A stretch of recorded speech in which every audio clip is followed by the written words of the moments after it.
અહેમદાબાદ મિત્ર ન્યૂઝની ટોપ 10 ખબરોમાં આપનું હાર્દિક સ્વાગત છે. આનંદનગરની સોસાયટીમાં ધીંગાણું, પેરેન્ટ્સ વચ્ચે મારામારી. અમદાવાદના આનંદનગરમાં એક સોસાયટીમાં બાળકોની રમત દરમિયાન બોલાચાલીમાં માતા પિતા વચ્ચે પડતા મારામારી થઈ. એક પક્ષના વ્યક્તિએ બહારથી માણસો બોલાવી મારામારી કરી. આ દરમિયાન એક યુવતીને પણ મારવામાં આવ્યો. યુવતીને પેટના ભાગે મારી અડપલા કર્યાનો આક્ષેપ છે. બનાવના સીસીટીવી ફૂટેજ પણ સામે આવ્યા છે. આનંદનગર પોલીસે બંને પક્ષે સામસામે ફરિયાદ નોંધી તપાસ હાથ ધરી છે.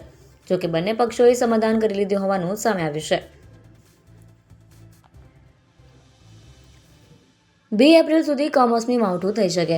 હવામાન વિભાગની આગાહી મુજબ 29 અને 30 માર્ચ દરમિયાન ગુજરાતમાં વેસ્ટર્ન ડિસ્ટર્બન્સને કારણે ગાજવીજ, ભારે પવન અને કમોસમી વરસાદની સંભાવના વ્યક્ત કરવામાં આવી હતી, જેને લઈને આજે રાજ્યના અનેક વિસ્તારમાં વરસાદની શક્યતા જોવા મળશે, જે 2 એપ્રિલ સુધી ચાલુ રહી શકે છે.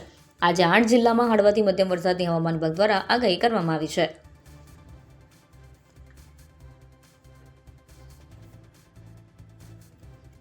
વટવામાં રિક્ષામાં બેસવા બાબતે 2 શખ્સે યુવકની હત્યા કરી. અમદાવાદના વટવા વિસ્તારમાં ફરી એકવાર સામાન્ય બાબતમાં હત્યાની ઘટના બની. રિક્ષામાં બેસવાની બાબતે યુવકની હત્યા કરી નાખવામાં આવી. 2 વ્યક્તિઓએ યુવકને રિક્ષાની પાઇપ અથડાવ્યો અને બાદમાં જોરથી લાફો માર્યો. યુવક બેભાન થઈ ગયો અને ત્યારબાદ 108માં હોસ્પિટલ લઈ જવામાં આવ્યો, જોકે ડોક્ટરે તેને મૃત જાહેર કર્યો. આ અંગે વટવા પોલીસે ગુનો નોંધી તપાસ હાથ ધરી છે.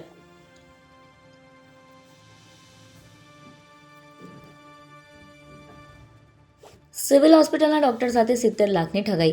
અમદાવાદ સિવિલ હોસ્પિટલના ડોક્ટર સાયબર ક્રાઇમનો ભોગ બન્યા છે. ગઠિયાઓએ ડોક્ટરને ફોરેક્સ ટ્રેડિંગમાં રોકાણ કરવાનું કહી વધુ વળતરની લાલચ આપી હતી. ડોક્ટરે ટુકડે 36 દિવસમાં 70.65 લાખનું રોકાણ કર્યું, જેમાંથી માત્ર 1.12 લાખ રૂપિયા પરત આપ્યા. બાકીના 69.53 લાખ પરત ન આપતા ડોક્ટરે સાયબર ક્રાઇમમાં ફરિયાદ નોંધાવી છે.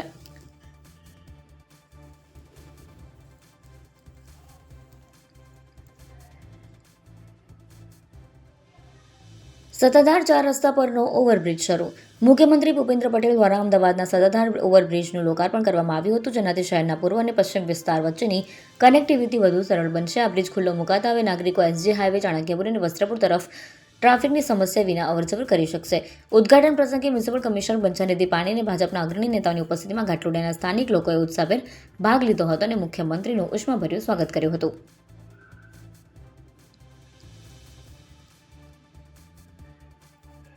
યુવકે પ્રેમિકા સાથે મળી પત્નીને પીજીએ જઈને મારી. શહેરના પંચોટી વિસ્તારમાં પતિથી અલગ થઈને રહેતી પત્નીને પતિ અને પતિની પ્રેમિકાએ ભેગા મળીને માર માર્યો. એટલું જ નહીં, બંને પત્નીને જાનથી મારી નાખવાની ધમકી પણ આપી. આ અંગે પત્નીએ પતિ અને પ્રેમિકા વિરુદ્ધ ગુજરાત યુનિવર્સિટી પોલીસ સ્ટેશનમાં ફરિયાદ નોંધાવી છે.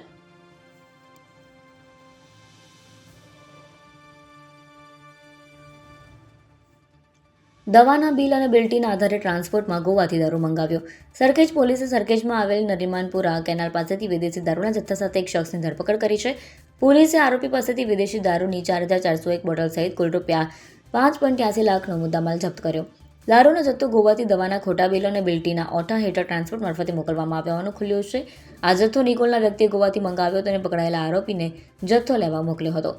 સરખેજ પોલીસે દારૂનો જથ્થો મોકલનાર અને મંગાવનારની શોધખોળ હાથ ધરી છે.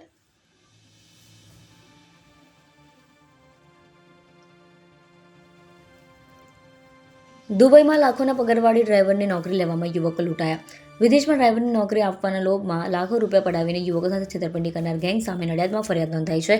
દુબઈમાં બાઇક રાઇડર તરીકે 2 વર્ષના વર્ક વિઝા, મોટો પગાર, ફ્રી રહેવા જમવા અને ટુ વ્હીલર લાયસન્સ આપવાની લાલચ આપી 5 ટેક ઇન્ટરનેશનલ સર્વિસ કંપનીના આરોપીઓએ યુવકોના મૂળ પાસપોર્ટ જપ્ત કરી લીધા હતા અને ત્યાં પહોંચ્યા પછી કોઈ નોકરી આપ્યા વગર વધુ પૈસાની માંગણી કરી હતી. આ કેસમાં 22 વર્ષીય સ્મિતરાજસિંહ ઝાલા સહિત 2 યુવકોને 2.74 લાખ રૂપિયા ગુમાવવા પડ્યા હતા, જેથી છેતરપિંડી થઈ હોવાનું સામે આવતા 3 લોકો સામે ફરિયાદ નોંધવામાં આવી છે.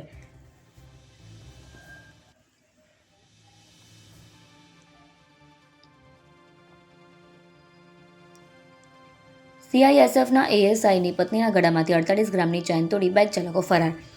અમદાવાદ એરપોર્ટ ખાતે CISFમાં ASI તરીકે ફરજ બજાવતા વિજયકુમારના પત્ની સેલ્વીબેન સવારના સમયે તેમના દીકરા સાથે ચાંખેડાના ઉત્સવ કોર્નર પાસેથી મોર્નિંગ વોક માટે જઈ રહ્યા હતા.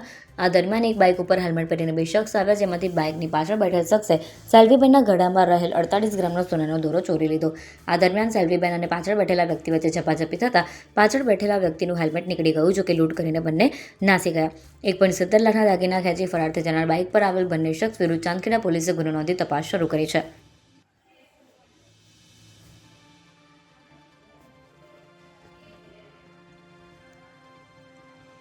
શેરબજારમાં રોકાણ કરી 20% રિટર્નની લાલચમાં 22 લાખ ગુમાવ્યા.